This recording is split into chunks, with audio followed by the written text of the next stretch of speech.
الحمد لله نحمده ونستعينه ونستغفره ونؤمن به ونتوكل عليه ونعوذ بالله من شرور أنفسنا ومن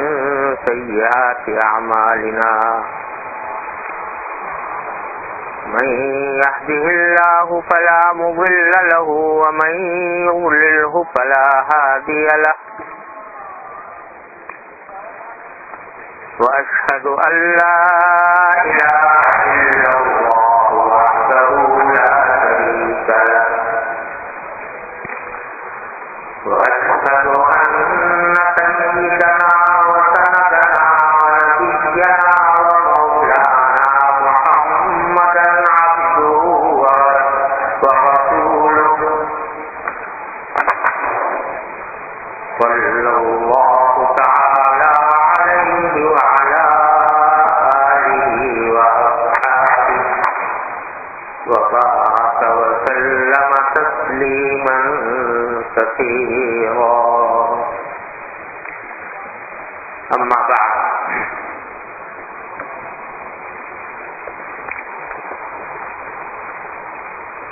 یہ حضرت حکیم الامت مولانا اشرف علی صاحب تھانوی قدس اللہ تعالی سرہ کا جو مختلف ملفوظات اور ارشادات کا یہ مجموعہ ہے جو میرے سامنے ہے، اس میں حضرت نے ایک جگہ فرمایا کہ عوام یہ نہ سمجھیں کہ طریق سلوک یعنی تصوف وہ خاص خاص لوگوں کے لیے ہے، ہم دنیا داروں کے لیے نہیں۔ تو بات یہ ہے کہ اس طرح سے یہ تقسیم ہی صحیح نہیں کہ دنیا داروں کے لیے اور احکام اور دینداروں کے لیے اور احکام، کیونکہ مسلمان ہونے کی حیثیت سے سب برابر ہیں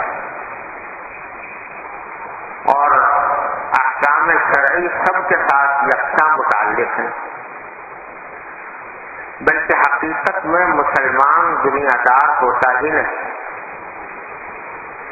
کیونکہ دنیا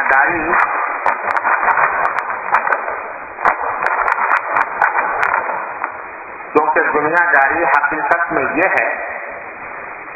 کہ حرام و حلال میں کچھ فرق امتیاز نہ رہے، جس طرح سے بنے مال حاصل کرنے کو مقصود سمجھے۔ اگر کہیں دونوں غرضیں دین اور دنیا کی جمع ہو جائیں تو دنیا ہوئی غرض کو مقدم رکھے اور یہ خیال کرے کہ دین سے ہم کو کوئی تعلق نہیں، کیونکہ شریعت کے احکام اس قدر دشوار ہیں کہ اگر ہم ان پر عمل کریں تو دنیا کی زندگی مشکل ہے۔ تو ظاہر ہے کہ اسلام کے ساتھ ان خیالات کی گنجائش کہاں ہے، کیونکہ اس سے تو باری تعالیٰ کی تکلیف کی نوبت پہنچتی ہے، یرید اللہ بکم الیسر ولا یرید بکم العسر۔ اور ایک بزرگ کی حکایت ہے کہ کسی اپنے مرید کے گھر گئے، وہاں ان کے گھر روشن دان دیکھا، پوچھا یہ کیوں رکھا ہے؟ انہوں نے جواب دیا روشنی کے واسطے۔ انہوں نے فرمایا کہ روشنی تو بغیر نیت کے بھی آ جاتی، اگر اس کے رکھنے میں یہ نیت کر لیتے کہ اس میں سے اذان کی آواز آیا کرے گی تو تمہیں اس کا ثواب بھی ملتا رہتا اور روشنی خود ہی آ جاتی۔ بس ایسی دنیا دین کے منافی نہیں، بس ایسا دنیا دار بھی دیندار ہی ہے۔ دنیا دار کوئی مسلمان نہیں اور سب مسلمان دینداری ہے،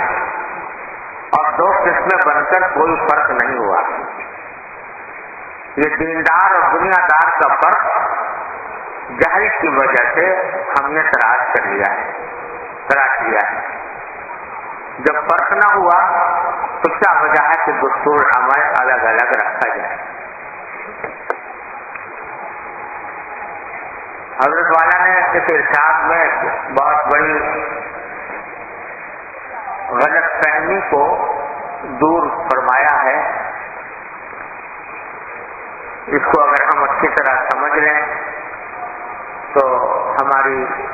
زندگی میں فرق آ جائے۔ ایک بات تو بیچ میں فرمائی ہے، پہلے میں اس کا ذکر کر دوں۔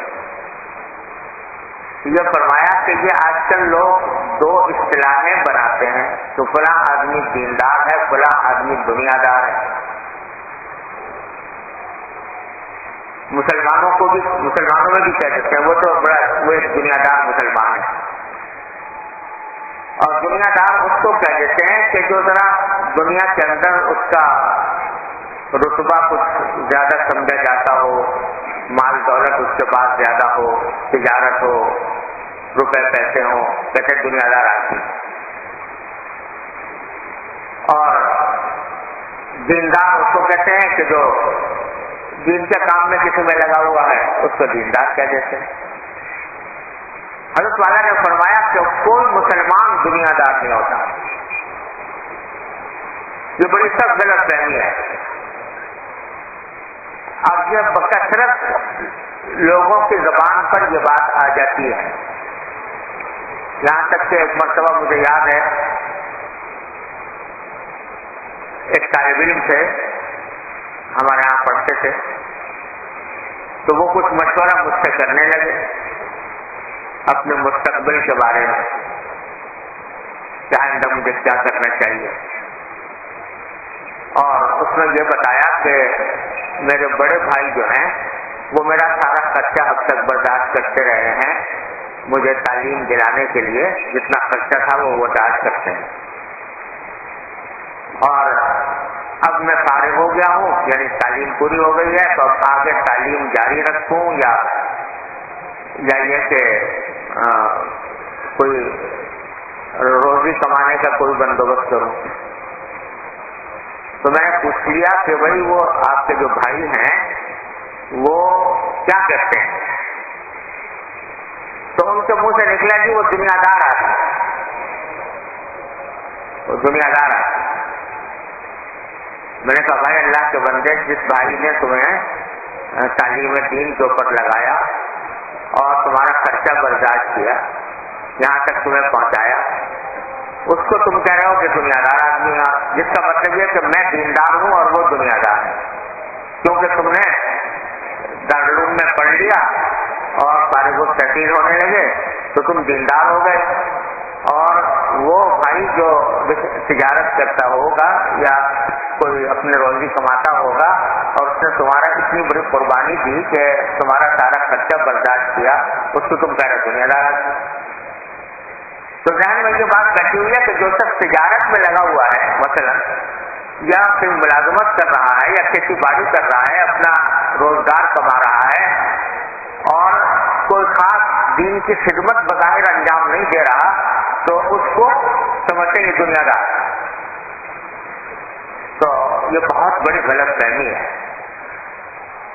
حضرت فرماتے ہیں کہ مسلمان تو دنیا دار ہوتا ہی نہیں۔ دنیا دار تو اس کو کہتے ہیں کہ جو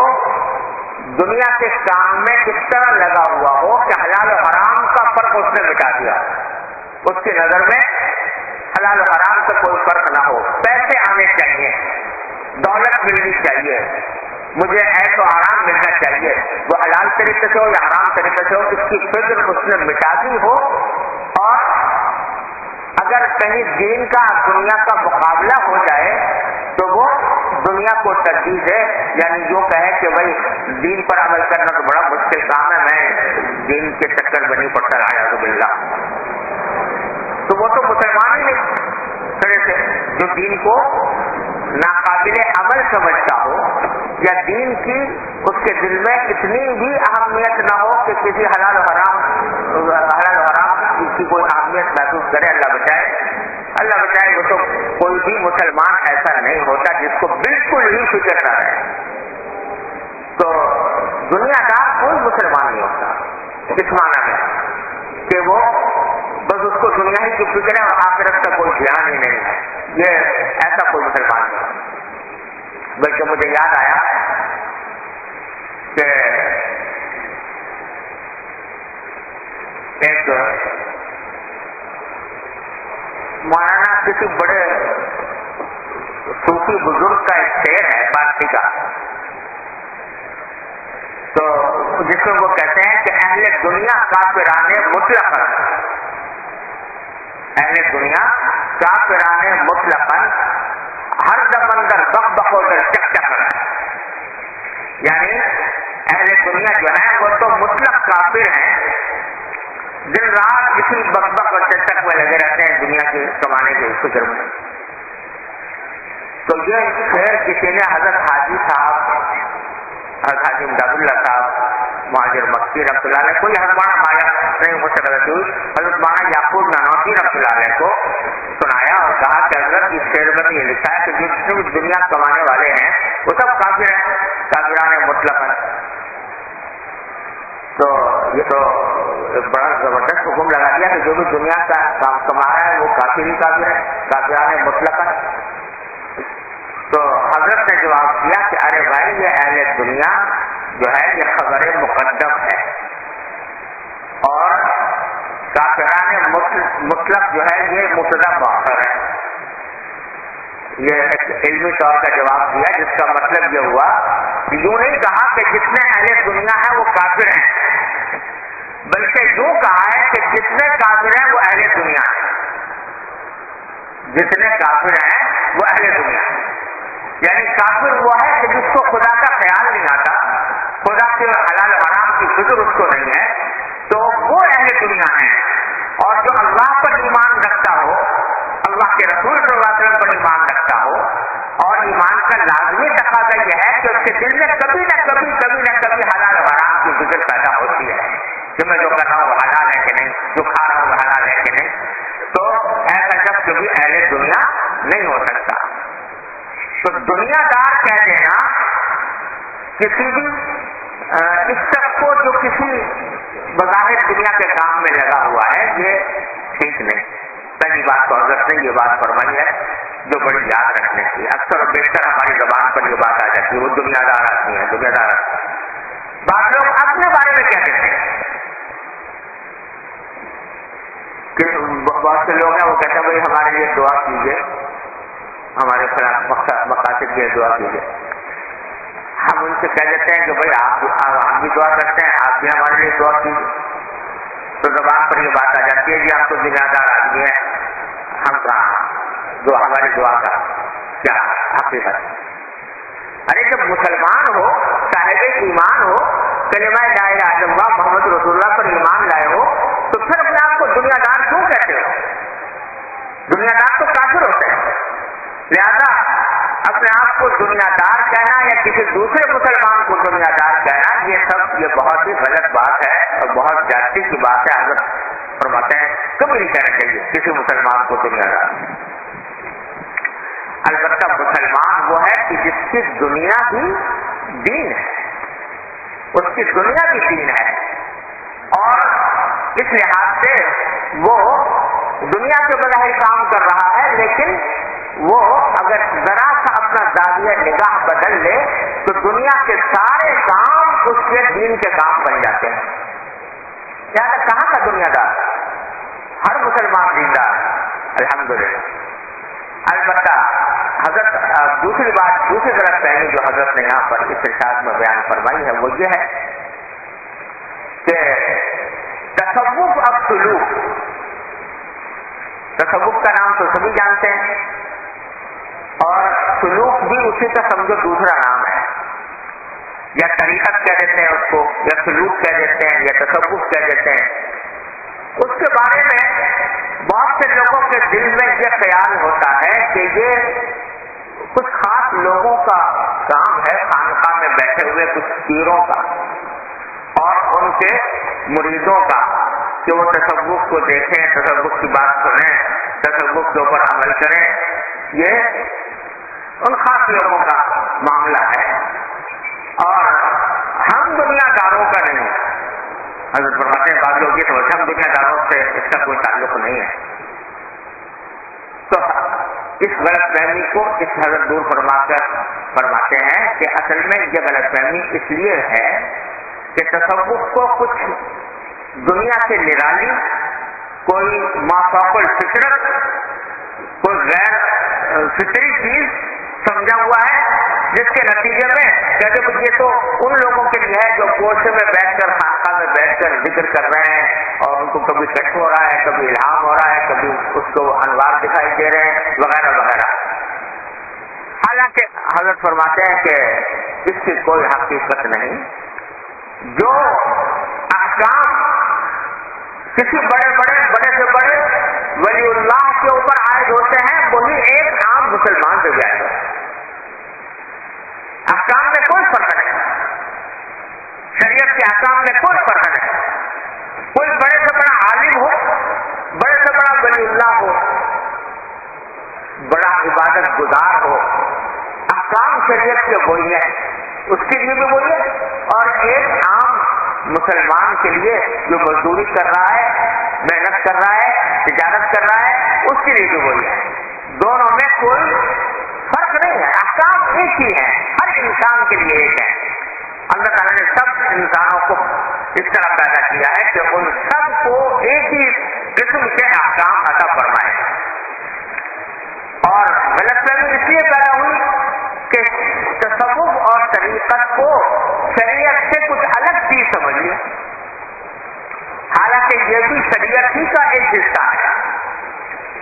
اور تصوف اور طریق اور سلوک نام سے یہ رکھ لیا ہے بے شک، لیکن حاصل اس کا کیا ہے کہ آدمی شریعت پر دل سے عمل کرے. بس شریعت پر دل سے عمل کرے، ظاہر میں بھی باطن میں بھی. اپنے ظاہری اعمال کو بھی شریعت کے مطابق بنائے اور اپنے باطن کے اعمال کو بھی شریعت کے مطابق بنائے. بس ہو گیا صوفی. وہ تصوف کے پر عمل کرنے والا ہے، سلوک اور طریقت پر عمل کرنے والا ہے. اگر اس کے زندگی کے اعمال ظاہر کے بھی اور باطن کے بھی وہ شریعت کے مطابق ہیں. ظاہر کی ایک وجہ سے ایک عام مسلمان ہے، نماز پڑھ رہا ہے، اپنی سی کوشش کرتا ہے کہ میں اس کو ٹھیک طرح پڑھوں، جیسا کہ میں نے پچھلے مرتبہ عرض کیا تھا. وہ اپنی سی کوشش کر رہا ہے، روزہ رکھتا ہے، جب دنیا کے اندر باہر نکلتا ہے تو حلال حرام کی فکر ہوتی ہے، کبھی حرام میں نہ پڑھو، حلال کام کرو. بس یہ ظاہری احکام میں عمل کر رہا ہے. اندر اس کے دل میں اس بات کا خیال ہے کہ میرے اندر تکبر نہ آ جائے، مجھے ریاکاری نہ ہو اور حسد نہ ہو. یہ باتیں باطن کے اندر جیسے بڑے بڑے صوفیہ کے اندر ہے، ایسے ہی ایک عام مسلمان کے اندر بھی اگر ہو تو وہ بھی اتنا ہی بڑا صوفی ہے، اس میں کوئی فرق نہیں.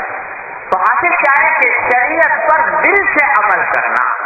ظاہر میں بھی اور باطن میں بھی، یہ ہے تصوف. اس کے نام سلوک رکھ لو، اس کے نام طریقت رکھ لو، اس کے نام تصوف رکھ لو، جو چاہو رکھ لو، لیکن حقیقت اس کی وہ ہے جو نبی کریم سرور عالم صلی اللہ علیہ وسلم کے پڑھائے جو منصبی بیان فرمائی. وَيُزَكِّيهِمْ، آپ اس لیے تشریف لائے کہ دنیا کے لوگوں کی اخلاق اور عادات اور ان کے اعمال کو پاک صاف بنائیں، یعنی پاک صاف بنا کر ظاہر کو بھی اور باطن کو بھی پاک صاف کر دیں. تو بس وہ مقصد ہے اس سارے تصوف کا. لوگوں نے اپنی طرف سے اس کے بارے میں جانے کیا کیا باتیں کہ بھائی کوئی خانقاہ ہونی چاہیے، اس کے اندر بیٹھ کے کوئی آدمی خاص اور وظائف کر رہا ہو اور اس کو کبھی کشف ہو جاتا ہو، کبھی الہام ہو جاتا ہو، پتہ نہیں کیا کیا تصورات دل میں بیٹھے ہوئے ہیں. وہ حقیقت میں تصوف نہیں. اسی لیے حضرت آج کل چونکہ لوگوں میں یہ بات مشہور ہے، مثلا جب اگر صوفیاء کرام کا نام پوچھو کہ صوفیاء کرام کون تھے تو کوئی شیخ عبد القادر جیلانی رحمۃ اللہ علیہ کا نام لے گا، کوئی حضرت جنید بغدادی کا نام لے گا، ان بزرگوں کا جو صوفیاء کی حیثیت سے مشہور ہے نام لے گا. لیکن اگر پوچھو صوفیاء کون ہے تو کوئی امام ابو حنیفہ کا نام نہیں لیتا، امام محمد کا نہیں لیتا، امام ابو یوسف کا نہیں لیتا، امام شافعی کا نہیں لیتا، امام بخاری کا نہیں لیتا، کیونکہ اس حیثیت سے مشہور نہیں ہوئے. لیکن حقیقت یہ ہے کہ سب صوفیاء کرام ہیں. کیوں؟ اس لیے کہ شریعت کے ظاہر اور باطن پر عمل کرنے والے ہیں. وہ امام ابو حنیفہ رحمۃ اللہ علیہ جیسے رات کو عبادت کرتے تھے، بعض روایتوں میں ہے کہ عشاء کی نماز، عشاء کے وضو سے فجر کی نماز پڑھتے تھے. اور تجارت کرتے تھے امام ابو حنیفہ، تجارت کرتے تھے، لیکن تجارت میں اتنی احتیاط تھی، اتنا تقویٰ تھا کہ ہر قدم پر یہ خیال تھا کہ کہیں کوئی گناہ کا کام نہ ہو جائے۔ تجارت کے اندر احتیاط اور تقویٰ کے ساتھ، ایثار کے ساتھ تجارت فرماتے تھے۔ حضرت امام بخاری رحمۃ اللہ علیہ خود تاجر تھے، تجارت کرتے تھے، اور تقویٰ کا یہ عالم تھا کہ ایک مرتبہ کوئی چیز فروخت کر رہے تھے، کوئی پارٹی آئی، اس کی پیسے اس نے دے کر خریدنا چاہا، تو اس نے 5000 اس کی قیمت رکھی۔ تو امام بخاری رحمۃ اللہ علیہ نے کہا کہ صبر میں کل سوچ کے جواب دوں گا تمہیں کہ 5000 میں مجھے دینی ہے کہ نہیں۔ بعد میں اگلا دن آنے سے پہلے ایک اور پارٹی آ گئی، اس نے 10,000 لگا دیا۔ تو امام بخاری نے کہا کہ بھائی میں آپ کو نہیں دے سکتا 10,000 میں، کیونکہ میں ایک اور پارٹی سے بات چل رہی ہے اور میں نے کہا ہے کہ کل جواب دوں گا 5,000۔ لوگوں نے کہا جی ابھی تو اس سے سودا نہیں ہوا، پکا نہیں ہوا، ابھی تو آپ نے کہہ بھی دیا تھا کہ ایک دن کی مہلت ہے، اس کے بعد میں فیصلہ کروں گا، ابھی تو آپ نے فیصلہ بھی نہیں کیا، اور سودا تو کیا ہوتا؟ لہٰذا اگر دوسری پارٹی کو آپ 10,000 میں دے دیں گے تو کیا اس میں کیا گناہ ہے، کیا حرج ہے؟ امام بخاری رحمۃ اللہ نے فرمایا کہ بھائی ہے تو شرط تو اگرچہ میرے لیے ایسا کرنا جائز ہے، لیکن چونکہ میرے دل میں آ گیا تھا کہ میں پہلی پارٹی کو 5,000 میں دے دوں گا، تو مجھے تقویٰ کے خلاف نظر آتا ہے کہ میں کسی اور پارٹی کو دگنی قیمت پر فروخت کروں، اس لیے میں انتظار کروں گا جب کل پارٹی آ جائے گی تو 5,000 میں بیچوں۔ اب یہ جو تقویٰ ہے، یہ تجارت کے ساتھ یہ تقویٰ کیا ہے؟ یہ تصوف ہے، یہ طریقت ہے، یہ سلوک ہے، اسی کا نام تو طریقت اور سلوک۔ تو لوگ سمجھتے امام بخاری کا نام صوفیاء کرام میں نہیں لیتے، لیکن حقیقت میں وہ اعلیٰ درجے کے صوفیاء کرام میں سے ہیں، اعلیٰ درجے کے اولیاء اللہ میں سے ہیں۔ امام ابو حنیفہ کا بھی یہ حال ہے۔ امام محمد ابن حسن شیبانی رحمۃ اللہ علیہ جو امام ابو حنیفہ کے شاگرد ہیں، ان سے کسی نے پوچھا کہ حضرت آپ نے بہت کتابیں لکھی ہیں فقہ کے اوپر، کتابوں کا انبار لگا دیا امام محمد نے اپنے زمانے میں، اتنی کتابیں لکھی ہیں، لیکن آپ نے تصوف کے موضوع پر کوئی کتاب نہیں لکھی۔ تو تصوف کے موضوع کو صحیح تھا۔ امام محمد نے فرمایا اللہ کے بندے میری ساری کتابیں تصوف پر ہیں، اس لیے کہ اس میں یہ بیان ہے کہ کون سی چیز حلال ہے کون سی حرام، اور تمہیں اگر زیادہ تصوف دیکھنا ہو تو کہتے میری کتاب البیوع پڑھ لو، یعنی وہ کتاب جس میں تجارت کے شرعی احکام بیان کیے گئے ہیں کہ کون سی زیادہ حلال ہوتی ہے، کون سی حرام ہوتی ہے، کون سا سودا حلال ہے، کون سا حرام ہے، کون سا جائز کون سا ناجائز، یہ ذرا سی تصوف کی تو ہے۔ تو اس لیے اس کو کوئی الگ ما فوق الفطرت مخلوق بنا کر رکھ دینا یہ بالکل غلط بات ہے۔ اسی شریعت کے احکام پر ظاہر و باطن میں عمل کرنا، دل سے عمل کرنا، اسی کا نام تصوف ہے، اس کو سلوک اور طریقت ہے۔ لہٰذا یہ نہیں سمجھنا چاہیے کہ اس کے لیے کچھ احکام الگ ہے۔ ہمارے حضرت نے یہاں مثال دی ہے، ابھی میں نے آپ کے سامنے پڑھی کہ ایک بزرگ تھے، وہ اپنے کسی مرید کے گھر گئے تو جا کے دیکھا کہ اس کے گھر کے اندر کمرے میں روشن دان بنا ہوا ہے۔ تو پوچھا کہ بھائی یہ روشن دان تم نے کیوں لگایا یہاں پر؟ انہوں نے کہا اگر اس لیے لگایا تاکہ روشنی آئے، کمرہ ورنہ اندھیرا ہو جاتا، روشنی آنے کے لیے۔ تو انہوں نے فرمایا کہ اللہ کے بندے روشنی تو ویسے بھی آ جاتی ہے روشن دان سے، تم چاہے ارادہ کرو یا نہ کرو، نیت کرو یا نہ کرو، روشن دان بناؤ تو روشنی خود بخود آ جائے گی۔ لیکن اگر تم یہ روشن دان بناتے وقت یہ نیت کر لیتے کہ اس روشن دان سے اذان کی آواز آئے گی تو مجھے صحیح وقت نماز پر پہنچنے کا موقع مل جائے گا، تو یہی روشن دان تمہارے لیے دین بن جاتا، یہی روشن دان تمہارے لیے عبادت بن جاتا کہ تم نے کس نیت سے روشن دان بنایا، روشنی تو بھی آ جاتی، خود بخود آ جاتی۔ یہ بات ہوتی ہے اللہ والوں کے کی صحبت میں رہنے سے کہ وہ زاویہ نگاہ میں تبدیلی پیدا کرتے ہیں. ذرا وہی کام دوسرے زاویہ نگاہ سے، دوسری نیت سے، دوسرے طریقے سے، دوسرے ارادے سے کرا دیا، وہی چیز عبادت بنی. مجھے یاد ہے کہ جب میں بچہ تھا، میرا خیال 12-13 سال عمر ہوگی، تو حضرت والد صاحب رحمۃ اللہ علیہ حج کو تشریف لے گئے. ہمارے والد ماجد رحمۃ اللہ علیہ حج سے جب واپس تشریف لائے تو وہاں سے میرے لیے گھڑی لے کر آئے. پہلی بار، اس سے پہلے گھڑی پہننے کا موقع نہیں ہوا تھا. تو وہاں سے وہ گھڑی جو ہے، جہاں اب تو ایک بہت عام چیز ہو گئی ہے، ہر جگہ بڑی بڑی گھڑیاں بھی سستی مل جاتی ہیں، لیکن اس زمانے میں گھڑی وہاں سے لائی جاتی تھی کہ بھائی اچھی گھڑی وہاں سے، سعودی عرب میں اچھی گھڑی ملتی ہے تو وہاں سے وہ لے کر آتے تھے. تو ویسا میرے لیے گھڑی لے کر آئے اور اس کو دیکھ کر اتنی خوشی ہوئی کہ آج تک مجھے یاد ہے اس خوشی کی کیفیت کہ بہت بڑی عظیم دولت مل گئی گھڑی. اس سے پہلے کبھی گھڑی پہنی بھی نہیں تھی. تو جب وہ دینے لگے مجھے تو فرمانے لگے کہ یہ گھڑی میں تمہیں دے رہا ہوں، اس کو اس نیت سے باندھو کہ اس سے نمازوں کے اوقات کا صحیح پتہ لگ جائے. نمازوں کے اوقات کا صحیح پتہ لگ جائے گا تاکہ صحیح وقت پر پہنچو نماز کرنا. اب دیکھو یہ گھڑی تو پہنی تھی اور ایک بچے کے لیے لے کر آئے ہیں گھڑی، اس کو خوش کر دیا، مقصد بظاہر ویسے حاصل ہو گیا. لیکن اسی وقت فوری طور پر دل میں یہ بات بٹھا دی کہ نیت اس میں یہ کر. اب اگر گھڑی میں پہنتا تو پہلے بھی پہنتا اور کوئی نیت نہ ہوتی تو محض گھڑی پہنا مباح ہے، جائز ہے، کوئی گناہ کا کام نہیں. دنیا کے اور کاموں کی طرح یہ بھی ایک کام ہے. لیکن اگر اس نیت سے جب پہنوا دی کہ نیت یہ کرو کہ اس میں نمازوں کے اوقات کا صحیح پتہ لگے گا اور اس کی وجہ سے صحیح مقام صحیح وقت پر نماز پڑھنے کی توفیق ہوگی، تو یہ گھڑی پہننا کیا بن گیا؟ یہ بھی عبادت بن.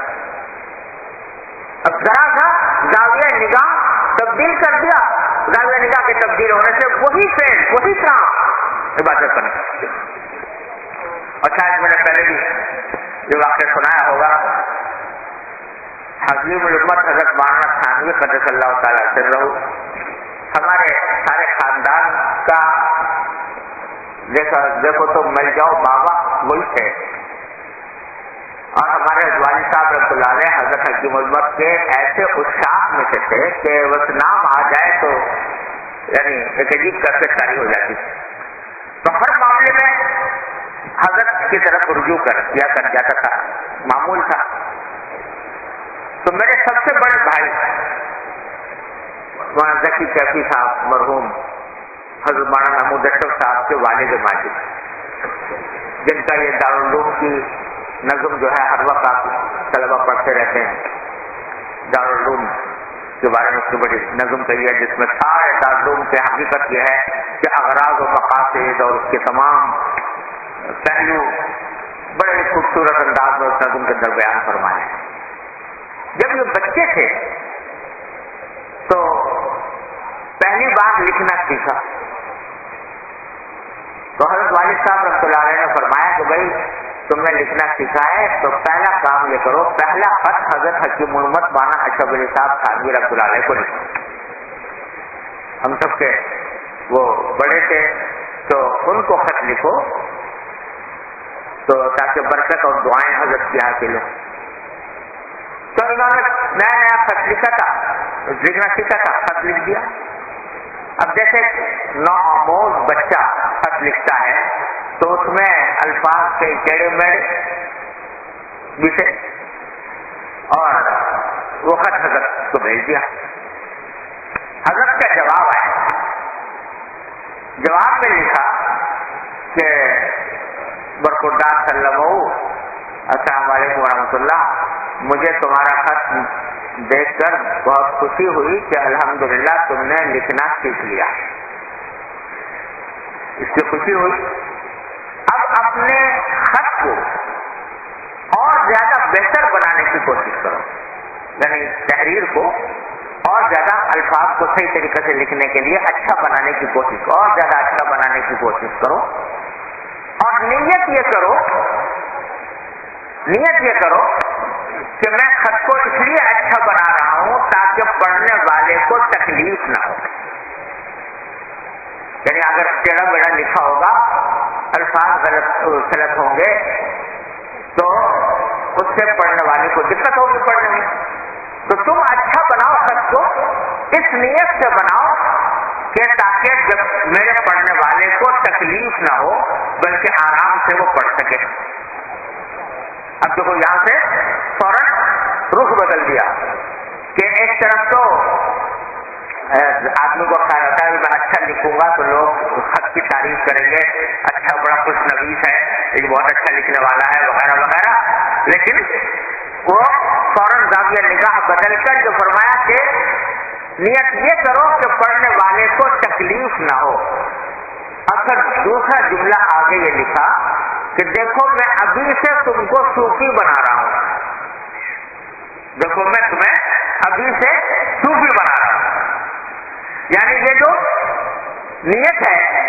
کہ میں اچھا خط اس لیے اختیار کروں، کچھ خط ایسا اس لیے لکھوں تاکہ پڑھنے والے کو تکلیف نہ ہو، یہ عمل صوفی ہونے کا عمل ہے۔ اب ذرا دیکھو کہ بظاہر جو آج کل تصور ہے صوفی کا، اس کے لحاظ سے خط اچھا بنانے کا صوفی سے کیا تعلق ہے؟ آج کل تو صوفی کہتے ہیں جتنا بے ڈنگا ہو اتنا ہی بڑا صوفی ہے، یعنی جس کے 4 سال میں اس کو ڈنگ نہ ہو کہ اس کو کہہ دیتے ہیں صوفی آدمی ہے۔ تو بظاہر تو صوفی ہونے میں اور اچھی تحریر ہونے میں کوئی مناسبت نہیں، کوئی تعلق نہیں، جوڑ نہیں، لیکن حضرت فرماتے ہیں کہ اچھا لکھو اس لیے لکھو تاکہ دوسرے لوگوں کو پڑھنے میں تکلیف نہ ہو۔ جب اس نیت سے لکھو گے تو جو کچھ بھی لکھو گے، جائز و حلال چیز جو کچھ بھی لکھو گے وہ تمہارے لیے عبادت بن جائے گی، کیونکہ تم دوسرے مسلمان کو تکلیف سے بچانے کی فکر کر رہے ہو۔ یہ ہے تصور۔ تو ان حضرات نے در حقیقت سمجھایا ہے کہ کیا چیز ہوتی ہے تصور، یہ نہیں کہ بھائی کوئی خاص مقدار میں وظیفے پڑھ رہا ہے تو وہی صوفی ہے۔ ایک سیدھا سادہ مسلمان جو اپنے فرائض و واجبات کو ٹھیک ادا کر رہا ہے، گناہ سے بچنے کی کوشش کر رہا ہے اور اللہ تبارک و تعالیٰ کو راضی کرنے کی کوشش کر رہا ہے، بس وہ صوفی ہے۔ یعنی ایک معنی میں وہ اللہ تبارک و تعالیٰ کے راستے پر چل رہا ہے، وہ سلوک اور تصوف کے منازل طے کر رہا ہے۔ حدیث میں آتا ہے کہ ایک صحابی تھے، نبی کریم صلی اللہ علیہ وسلم کے عہد مبارک میں سیاہ فام، یعنی جسم صورت اور جسم سیاہ رنگ کا تھا، دیہات میں رہتے تھے، دیہاتی تھے، اور کبھی کبھی مدینہ منورہ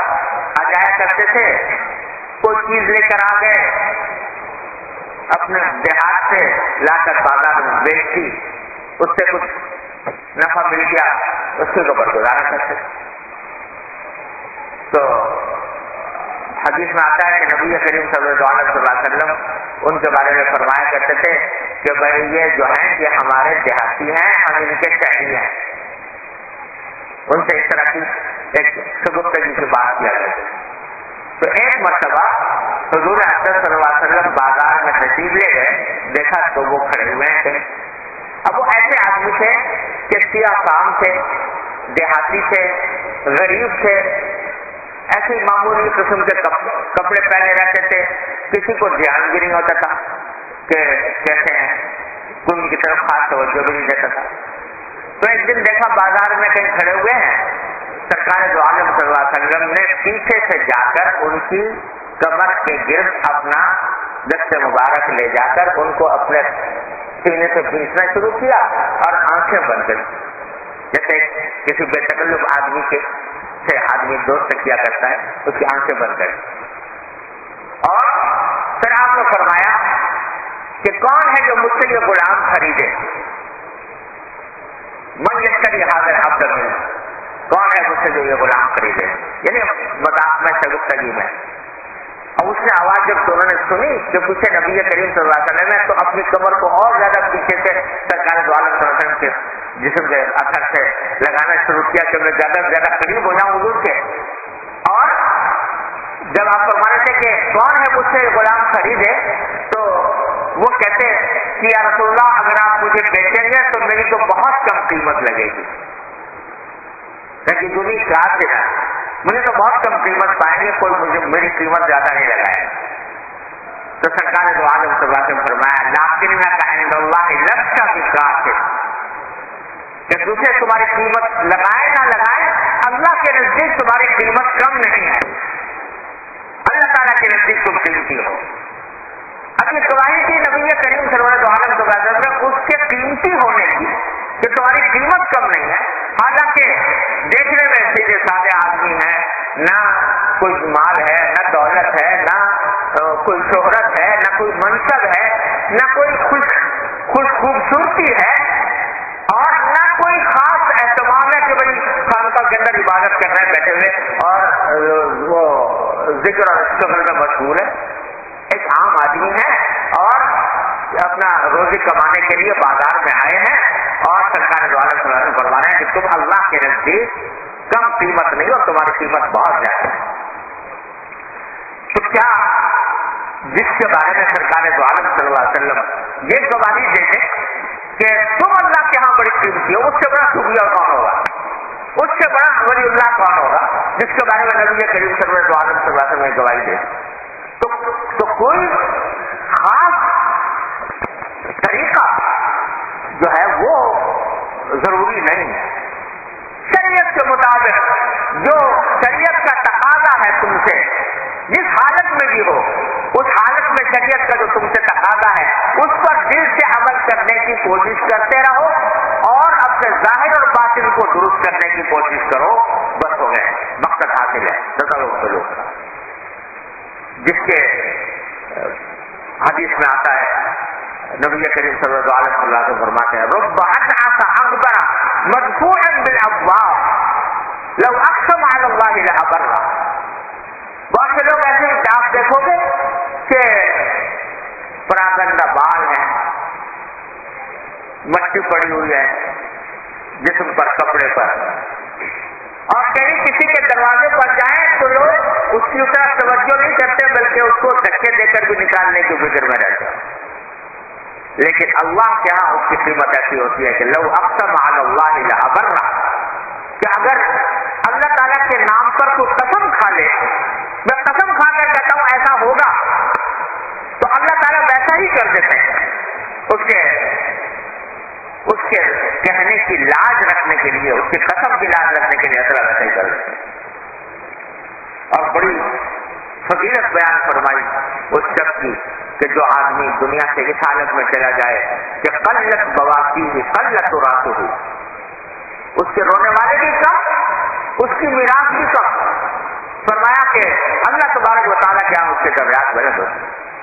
تو بھائی یہ سلوک اور تصوف اور طریق حضرت یہ فرما رہے ہیں کہ اس کو یہ سمجھنا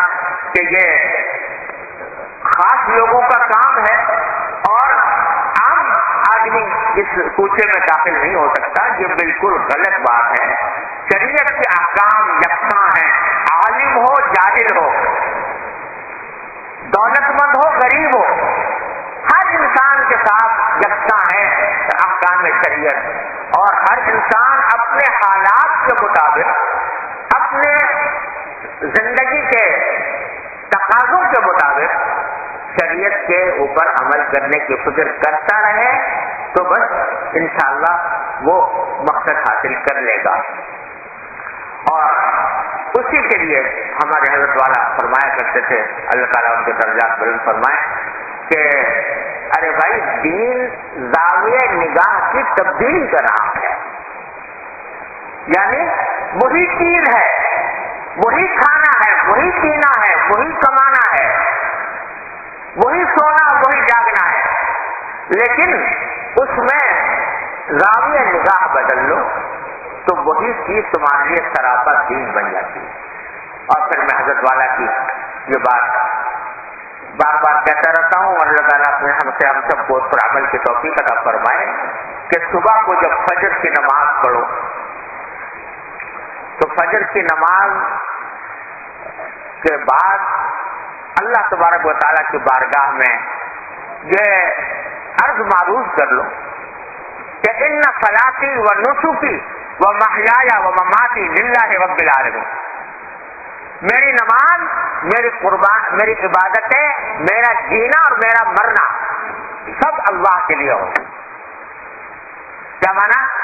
کہ آج میں جو کچھ کام کروں گا وہ اللہ تبارک و تعالیٰ کو راضی کرنے کی نیت سے کروں گا۔ نماز پڑھوں گا تو اللہ کو راضی کرنے کی، گھر میں جاؤں گا اپنے گھر والوں سے بات چیت کروں گا وہ بھی اللہ کو راضی کرنے کے لیے۔ کیوں؟ اس لیے کہ اللہ تبارک و تعالیٰ نے ہی اور اللہ کے رسول صلی اللہ علیہ وسلم نے ہی مجھے حکم دیا ہے کہ میں اپنے گھر والوں کے ساتھ اچھے معاشرت اختیار کروں، ان کے ساتھ حسن سلوک کروں، ان کی دلداری کروں، تو ان کو جو کچھ بھی کروں گا وہ ان کی دلداری کے لیے اور ان کو خوش کرنے کے لیے کروں گا،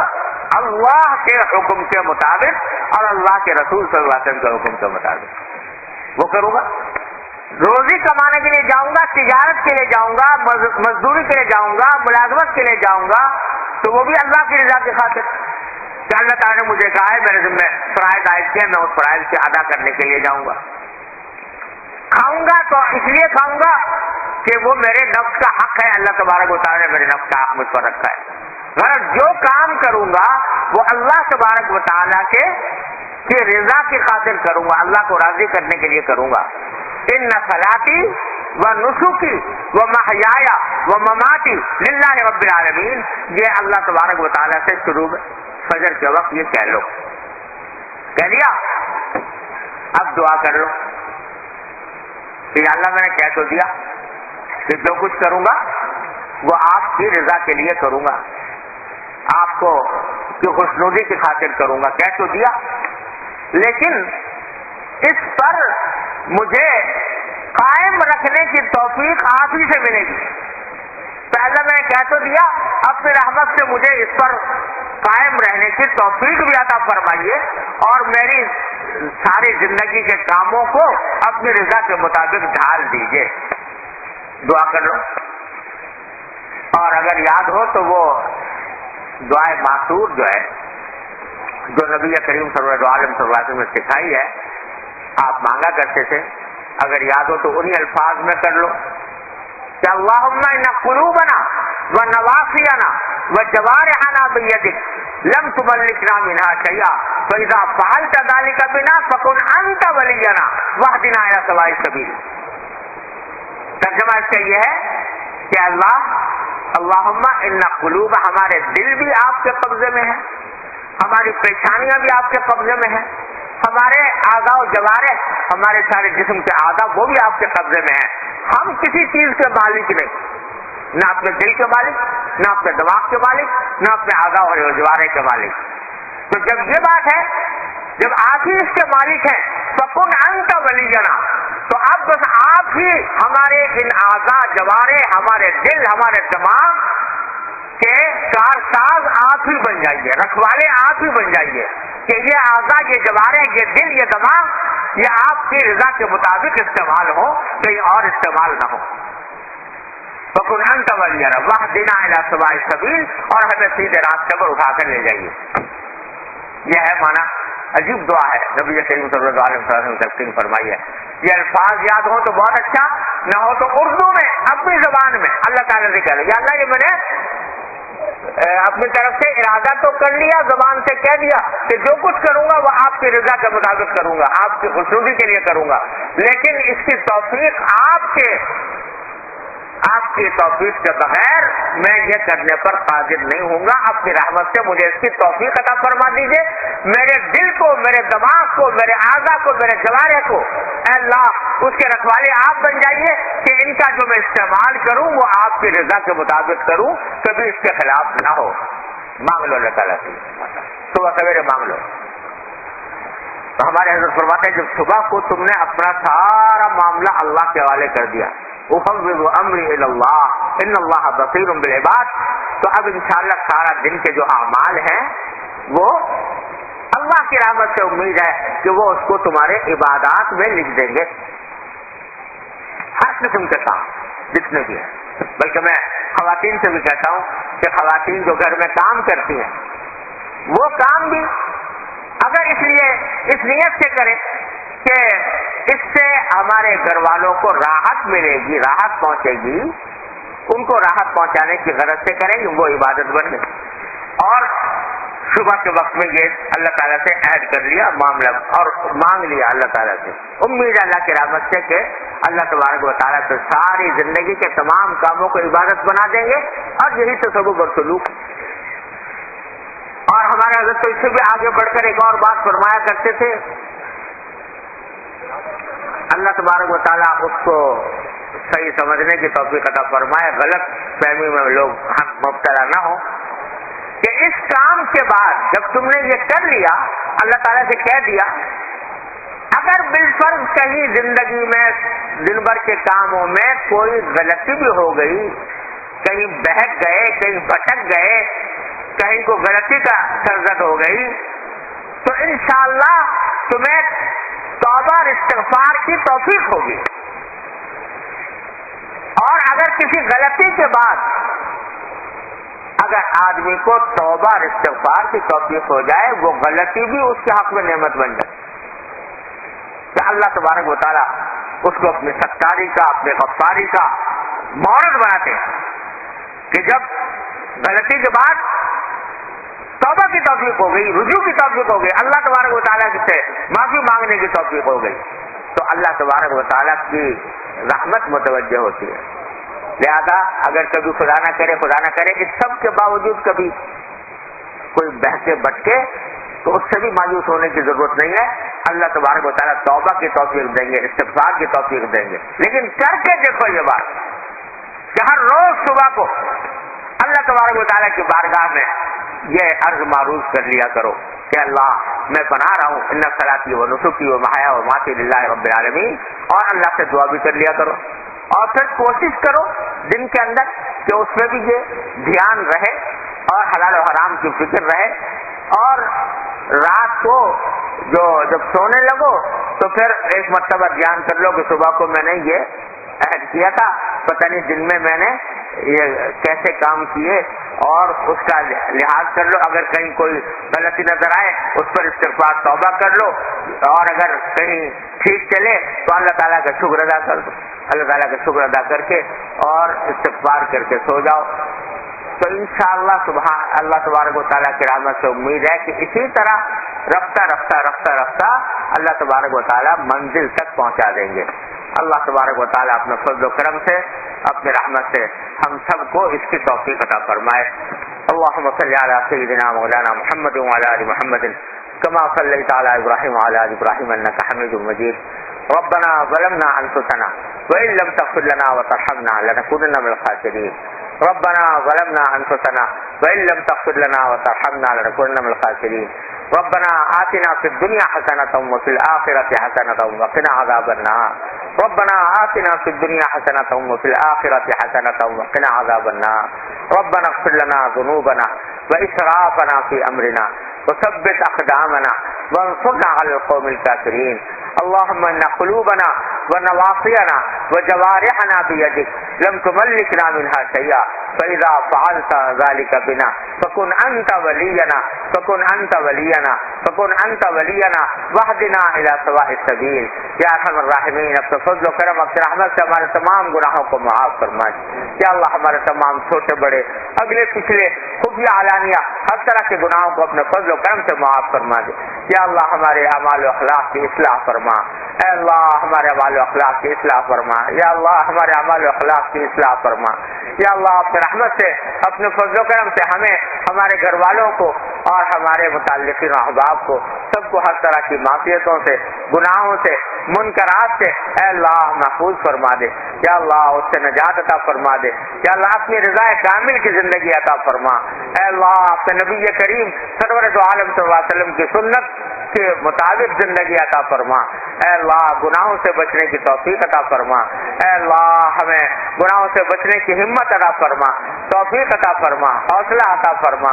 یا اللہ یا ارحم الراحمین، یا غیاث المستغیثین، یا امان المستجیرین، اپنے فضل و کرم کی رحمت سے ہماری زندگی کو اپنے خوشنودی کے لیے قبول فرما لے، اپنی رضا کے لیے قبول فرما لے، یا اللہ ہماری زندگیوں کو اے اللہ اپنی رضا کے مطابق ڈھال دے، اے اللہ ہر طرح کے شر سے، فتنے سے، معصیتوں سے، منکرات سے ہماری حفاظت فرما، یا اللہ تمام حاضرین اور حاضرات کو ان کے تمام جائز مقاصد میں اپنے فضل و کرم سے کامیابی عطا فرما، اے اللہ سب کی پریشانیوں کو دور فرما، سب کی مشکلات کو آسان فرما، اے اللہ یا اللہ یا اللہ اپنے فضل و کرم سے تمام حاضرین حاضرات کو ان کے تمام جائز مقاصد میں کامیابی عطا فرما، سب کی پریشانیوں کو دور فرما، سب کی مشکلات کو آسان فرما، یا اللہ ہمارے یہاں پر جمع ہونے کو اپنے فضل و کرم سے قبول فرما، اے اللہ اس کو ہمیں اپنی اصلاح کا ذریعہ بنانے کی توفیق عطا فرما، اے اللہ اس کے ذریعے ہمارے ظاہر و باطن کی اصلاح فرما، اے اللہ اس کے ذریعے ہمارے ظاہر و باطن کی اصلاح فرما، یا ارحم الراحمین، یا غیاث المستغیثین، جن لوگوں نے ہم سے دعا کی فرمائش کی ہے اے اللہ اپنی رحمت سے ان سب کی دلی مرادوں کو پورا فرما، یا اللہ ہماری شامت اعمال کو اپنے فضل و کرم سے دور فرما دے، یا اللہ ہماری شامت اعمال کو اپنے فضل و کرم سے دور فرما دے، اے اللہ ہماری مغفرت فرما دے، پوری امت کی مغفرت فرما دے، یا اللہ ہم پر جو مصائب متعدد چاروں طرف سے مسلط ہیں یا اللہ وہ یقیناً ہماری بدعمالیوں کا نتیجہ ہے، اے اللہ اپنے رحمت سے ان کو معاف فرما دے، ہم سے راضی ہو جائیے، اے اللہ ہم سے راضی ہو جائیے، اللہم انا نعوذ برضاک من سخطک وبمعافاتک من عقوبتک ونعوذ بک منک لا نحصی ثناء علیک انت کما اثنیت علی نفسک، یا اللہ یا رحمان یا رحیم اپنے فضل و کرم سے اپنی ناراضی کو ہم سے دور فرما دے، اپنے غضب کو ہم سے ہٹا لے، یا اللہ اپنے رحمت سے اپنے فضل و کرم سے اپنی رحمت کا معاملہ فرما، اللہم انا نسألک تمام العافیہ ونسألک دوام العافیہ ونسألک شکر العافیہ، اللہم انا نسألک من خیر ما سألک من عبدک ونبیک سیدنا محمد صلی اللہ علیہ وسلم ونعوذ بک من شر ما استعاذک من عبدک ونبیک سیدنا محمد صلی اللہ علیہ وسلم، ربنا تقبل منا انک انت السمیع العلیم وتب علینا انک انت التواب الرحیم، وصلی اللہ تعالی علی خیر خلقہ سیدنا مولانا محمد وعلى آلہ واصحابہ اجمعین برحمتک یا ارحم الراحمین۔